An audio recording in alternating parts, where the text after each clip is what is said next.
Negan's character development in The Walking Dead has been highly controversial. After Rick slit his throat, Negan completely lost his aura of being the boss. However, he remains true to himself, always self-aware and adept at manipulating human nature. He wasn't that confused when he chose to fight alongside Maggie. Negan points out the grim reality of their situation, acknowledging that the odds are against them. Still, he offered his help. But can past grudges be reconciled? When they first met the survivor team, Maggie lied about her boat sinking in a storm. The other side can tell if it's real or not at a glance. Negan debated it afterwards. Un naufragio que apesta a mentira, Maggie. ¿Debí haber dicho la verdad? Estamos aquí porque inventaste un cuento sobre poco y ellos también. Así funciona. Negan has a soft side for children and enjoys communicating with them. He spends time with Judith, helping her with homework, talking about her concerns, and even risking his life to save her in a snowstorm during a crisis. Judith herself acknowledges that Negan understands her. His conflict with the Croat also stems from their differing views on children, as children represent hope in a post-apocalyptic world. Negan, as always, sees through the essence of things. Now, he encounters another young girl. Ginny had been brought back to the hilltop by Maggie's best friend, and everything was still familiar. However, Ginny is feeling very nervous, and even though it's a safe place to be, she's feeling very lost. Ginny had become very dependent on Negan. A few days later, under the cover of darkness, Ginny steals a motorcycle and heads to Manhattan to find Negan. Meanwhile, another person is searching for Negan. Pearlie woke up, desperate to retrieve his weapons. However, his comrades had already turned into zombies, lingering around him, without his weapons. Survival in this place seemed impossible. This desperation led him to think of one place, his old home. After escaping the factory in Manhattan, Pearlie was able to find his old house. Everything in the house remained eerily familiar. He had a gun, but when he opened the box, it was gone. Pearlie looked up at the picture of his family, so happy before the end of time. The figure in the mirror was so familiar. The blood behind the wall hinted at the man's last struggle. Pearlie grabbed a sheet to cover the man. Then he grabbed his pistol and prepared to leave. Unexpectedly, the zombies had already gathered at the door, so Pearlie could only go down the side stairs. But in the next second,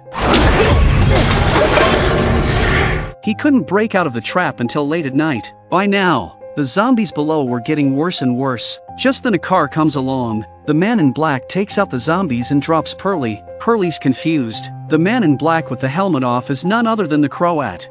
Ya estás a salvo.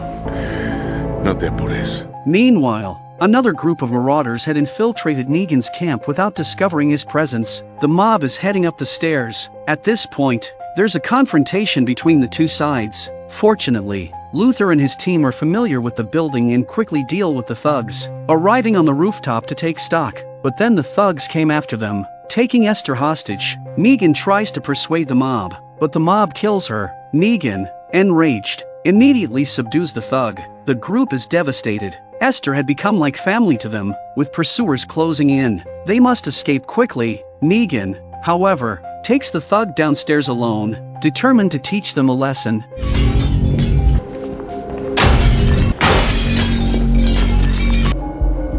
¿Qué es esto? Oye, quieto ahí, peludo.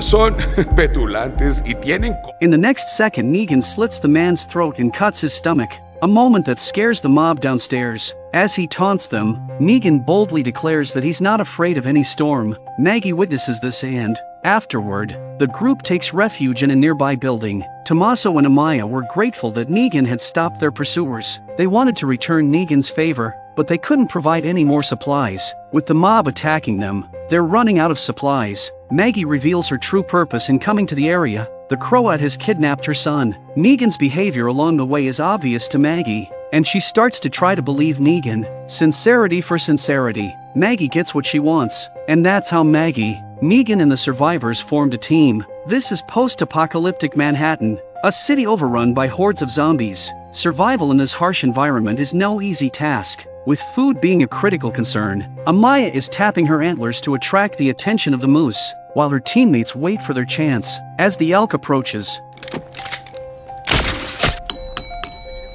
and that's how they get their raw meat meal. After the meal, Maggie and the group began discussing their rescue plan. The Croat's stronghold was located in the city's arena, and he cunningly lured nearby zombies to fortify its defenses. With only one entrance and ample firepower, the Croats team came and went as they pleased, making it nearly impossible for outsiders to infiltrate. Maggie proposed the idea of using the sewer system, but Amaya strongly opposed it. She explained that during the initial zombie clearing by the military, bodies were transported into the sewers. However, when the situation spiraled out of control, even the military personnel tasked with transporting the bodies turned into zombies. Now, the entire Manhattan sewer system was teeming with zombies, making it even more dangerous than the surface. Maggie was unwilling to give up, leading to a heated debate among the group. The survivors team was divided on how to proceed. Amaya and Tommaso want to help Maggie, but Luther won't resist. Tommaso then presented an alternative plan. He knew of an old train station in the city with tunnels leading directly into the arena. However,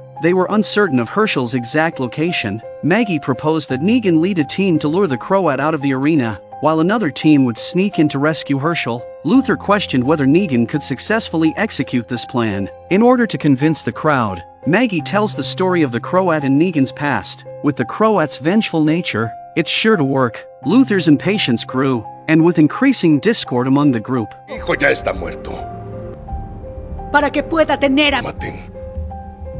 Negan sensed Luther's animosity, and that's how the crowd dispersed. By this time the Croatian team had returned to the base camp. Pearlie had also been captured and was locked in a room. From there, he had a view of the arena's interior, which still retained some elements from before the apocalypse. The Croat entered the room, accompanied by a chef preparing dinner. Soft music played in the background. Pearlie was curious about who this man was and how he had control over everything in this place. The Croat seemed to read Pearlie's curiosity and revealed that he used to work in alternative energy. When he arrived on this island, he seized the most critical natural resource, the massive number of bodies in the city's sewer system. The decomposition of these bodies produced methane, which could be compressed into a liquid fuel due to the weak forces between methane molecules. The Croat had firmly established control over both the energy source and the people in the area. He wanted to know Pearlie's purpose for being there and assured him that they could play together as long as he didn't pose a threat. Pearlie remained vigilant and refused to speak. The Croat didn't care, just as he reached for the cover to begin his meal.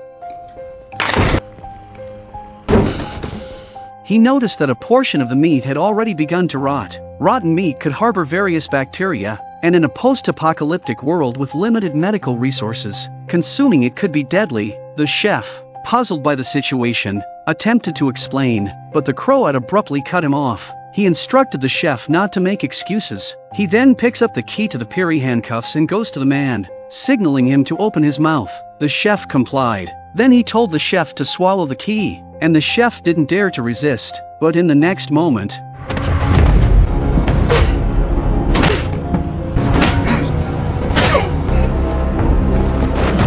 the Croat did this to get Pearlie to give in, but Pearlie still wouldn't talk. The Croat brought him to the arena. Then, he picked up a mask, seemingly intending to intimidate Pearlie. The device was filled with swamp gas, and this was Pearlie's last chance. Still, Pearlie remained silent. The Croat forced Pearlie to inhale large quantities of methane, and Pearlie's fitness was severely reduced. His brain was deprived of oxygen, and he had difficulty breathing. When Pearlie eventually regained his composure, he realized that he had been locked inside a combat cage, surrounded by an audience that was unusually excited. Soon enough, a zombie was brought into the arena.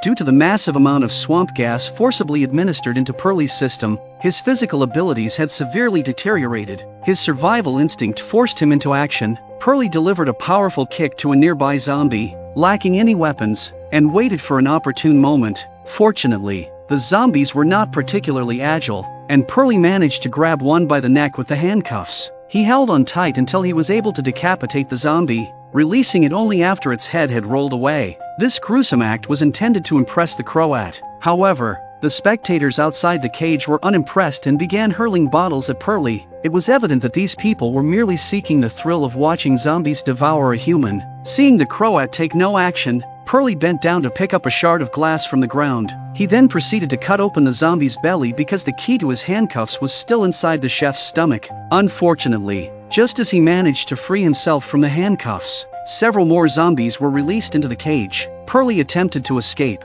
but the exit was firmly locked. In desperation, he had no choice but to remove his own boot and use it as a makeshift weapon.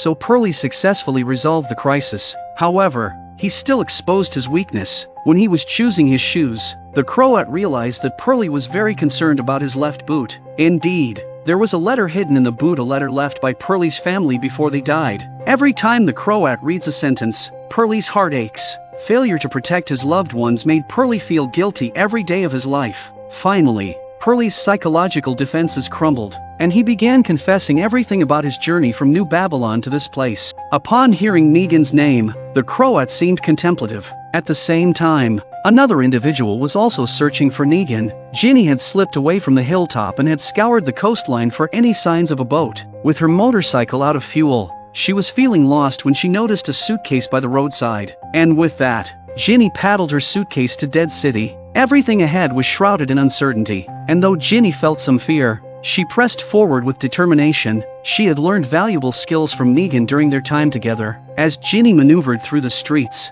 she was caught off guard when a zombie suddenly tackled her. Thankfully, the zombie's leg was pinned under a garbage bin, rendering it immobile. Ginny managed to break free, but she was distracted by a dinosaur toy lying nearby, triggering memories of her past. This particular toy had been Ginny's only possession and had nearly cost her life in the past. It was Negan's timely appearance that saved her. They had depended on each other until Maggie came into the picture. When they were separated, Ginny asked Negan to take the dinosaur with him. It was the most important thing to her. She hoped that Negan would return safely with it. However, Negan had now disappeared. Just as Ginny was about to go up, a survivor came along and decisively took care of the zombies. Intrigued by the dinosaur toy, the survivor casually placed it in their bag and continued on their way. Ginny sneaked up behind her. It didn't take long for the survivor to arrive at her camp, and it turned out that she was friend of Amaya's who had been in the city looking for usable supplies. While taking inventory, Maggie recognizes Ginny's dinosaur toy. Without hesitation, the survivor gave it to Maggie. Unbeknownst to Maggie, Ginny had followed the survivors all the way here, and was currently watching the camp's movements from the sidelines. Meanwhile, Negan was busy preparing for the next day's plan, carefully selecting a suitable weapon. Just then, Luther approached. Observing the look on Luther's face, Negan signaled that they were all in the same boat now, but Luther pulls out his warrant. Luther didn't trust the two of them and found out the truth when he went through their backpacks. The warrant clearly states that Negan is antisocial and has a tendency towards extreme violence. Luther advised them to leave immediately and not lead their people to their deaths. Negan, however, had his reasons for staying. The two are at odds with each other and it's clear that there has to be an outcome today. De acuerdo.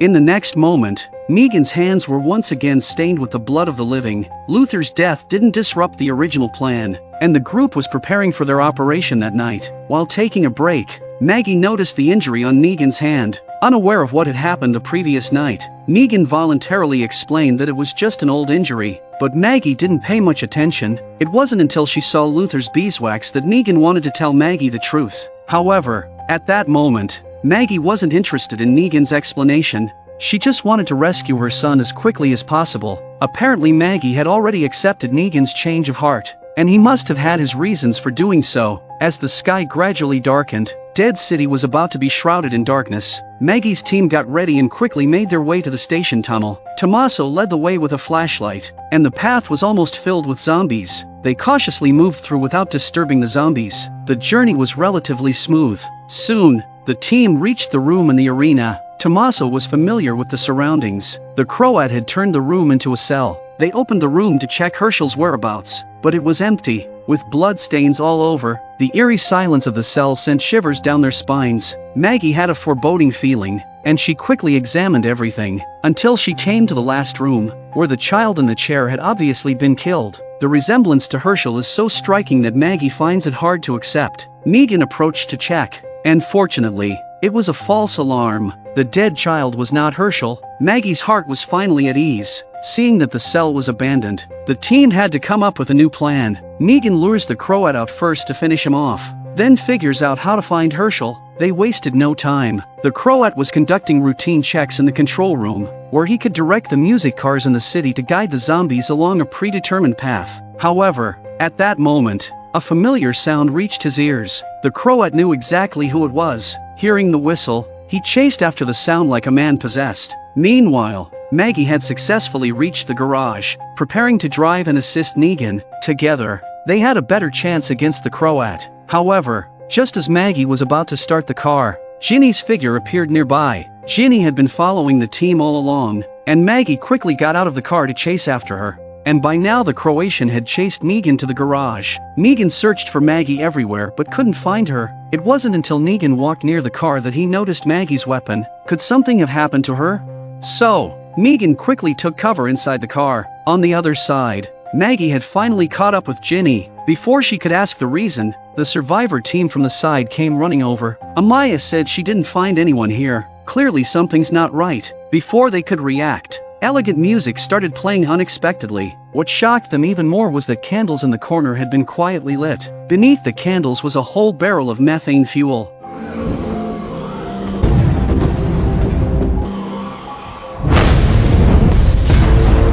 A massive explosion followed shortly. Soon, a large number of zombies poured in from the entrance, and the number was so large that they had to retreat. However, the Croat had already blown up all the exits of the arena. The survivor team knew that every exit they knew of was now filled with zombies. To escape, they had no choice but to fight to the end. This is a deadly showdown. In the octagonal cage, the survivor team is now surrounded by a massive horde of zombies. Their only way out is to fight to the bitter end. However, the number of zombies is simply overwhelming, and one survivor after another falls victim to the gruesome attacks of the zombies. Their situation is dire. At this moment, Negan is cowering inside the car, trembling. The Croat hasn't detected Negan's presence. Zombies from outside have also flooded into the arena. According to the original plan, the Croat has to evacuate all personnel. However, he still can't come to terms with it. Back when he was with the Saviors, he admired Negan so much. Negan had a soft spot and wouldn't harm children. On one mission,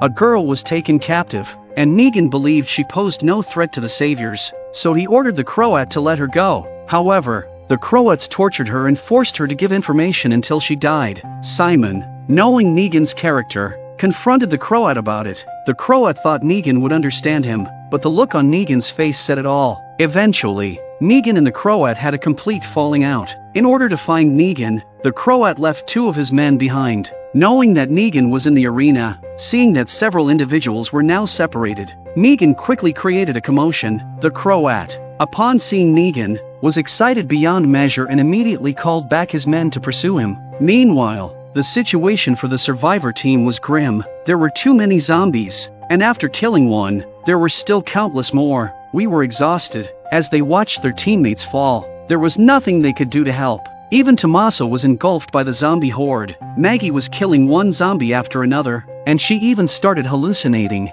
so they hurriedly retreated to the cage to rest for a while. It didn't take long for the zombies to swarm outside. This is not the way to go. Maggie came up with a plan. Maggie, in her haste, told the crowd to unload the cushion next to her and hold it in their hands as a shield. They huddled closely together, forming a makeshift defensive formation. This strategy worked, allowing them to fight their way to the nearest exit. Meanwhile, Tommaso managed to break free from the zombie horde. They finally escaped the arena, but there were only 4 of them left. They arrived at a room filled with fuel, but zombies were closing in from outside. They hastily pushed heavy objects in front of the door to block it. They both knew it wouldn't last long. Maggie noticed a sign on the wall indicating an exit to the sewer, and it seemed like their only option. Amaya disagrees, as the sewers are full of zombies and the air inside is unbreathable. Tommaso knew they were at a dead end, and the sewer was their only choice, and so they entered a place even more terrifying than the ground. On the other hand, the Croat chased Negan to the roof of the building.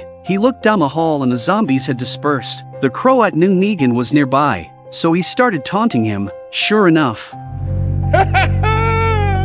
Hermano, Negan!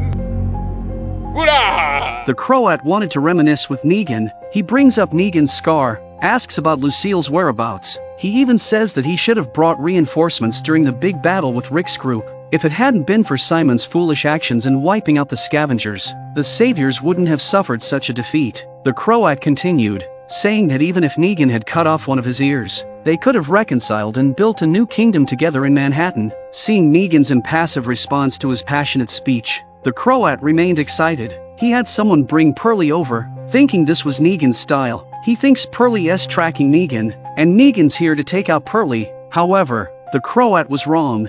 Negan had a different agenda. Solo. Esto va a ser difícil. Dame al niño. The Croat wasn't happy about it, but he won't give up. He still wants to fight alongside Negan. To show sincerity, he pushed Pearly off the high platform. However, Negan's subsequent actions took him by surprise. ¿Qué estás haciendo? Negan! Negan firmly held onto Pearly, a stark departure from his previous character, the notorious Negan. Saving a life? The Croat was extremely surprised, so he angrily lunged forward with a shot. ¡Vayan ahora! Pearly is a tough guy too, and pulls the hook out of his leg. In this way, they helped each other and managed to escape the arena. In the next episode, we'll witness the season's climax. We'll see you next time.